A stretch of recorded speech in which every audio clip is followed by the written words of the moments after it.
আমরা চাই না আগামীতে বিএনপি ক্ষমতায় আসবে আওয়ামী লীগের কোন লোক জেল খাটুক, এটা আমরা চাই না।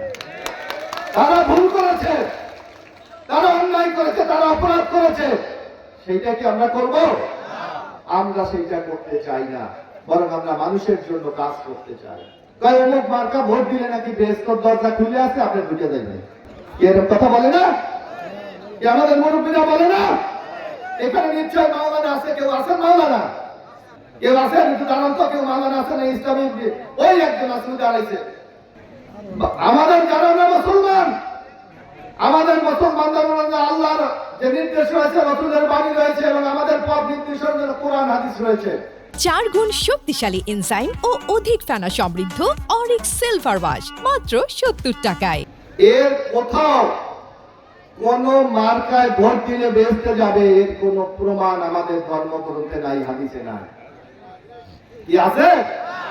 তাইলে ওনারা কিভাবে বলে?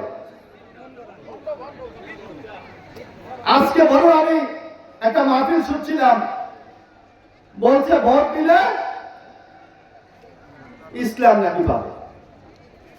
তা আমরা কি ইসলামের বাইরে নাকি?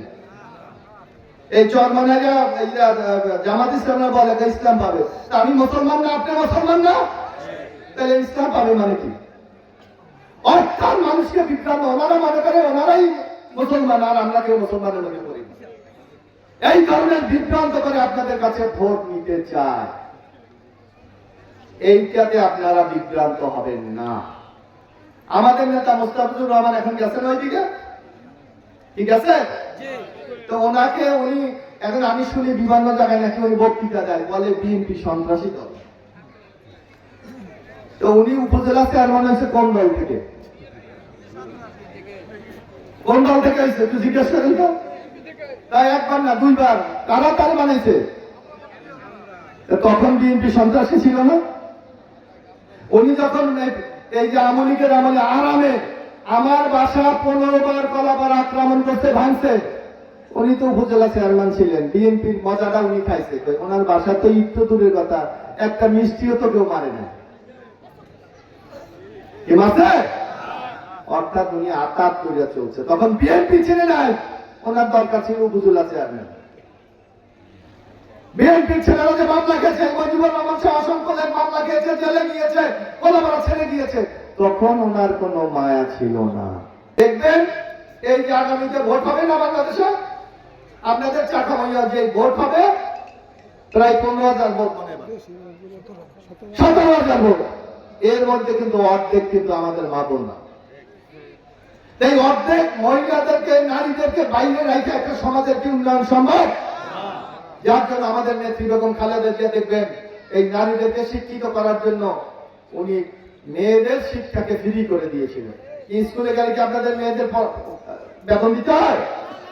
বেতন তো দিতে হয় না, বরং সবাইকে টাকা দেওয়া হয়, উপবৃত্তি দেওয়া হয়। এটা করেছিল আমাদের নেত্রী বেগম খালেদা জিয়া। আমরা যখন ক্ষমতায় ছিলাম, প্রাইমারিতে মেয়েদের জন্য 60% শিক্ষকের কোটা নির্ধারণ করেছিলেন বেগম খালেদা জিয়া। সুতরাং এই দেশের মেয়েদের উন্নয়নের জন্য যত আজকে বিধবা ভাতা বলেন, বয়স্ক ভাতা বলেন, এগুলি করেছিলেন বেগম খালেদা জিয়া, শুরু করেছিলেন। পরবর্তী সরকারগুলি হয়তো প্রথম 100 ছিল, পরে 200 করেছে। আমরা বলতে চাই আগামী দিনে ক্ষমতায় আমরা যদি ইনশাল্লাহ দায়িত্ব পাই, এই সংখ্যাকে আমরা আরো বেশি বৃদ্ধি করব। 4 গুণ শক্তিশালী এনজাইম ও অধিক ফেনা সমৃদ্ধ অরিক সিলভার ওয়াশ মাত্র 70 টাকায়।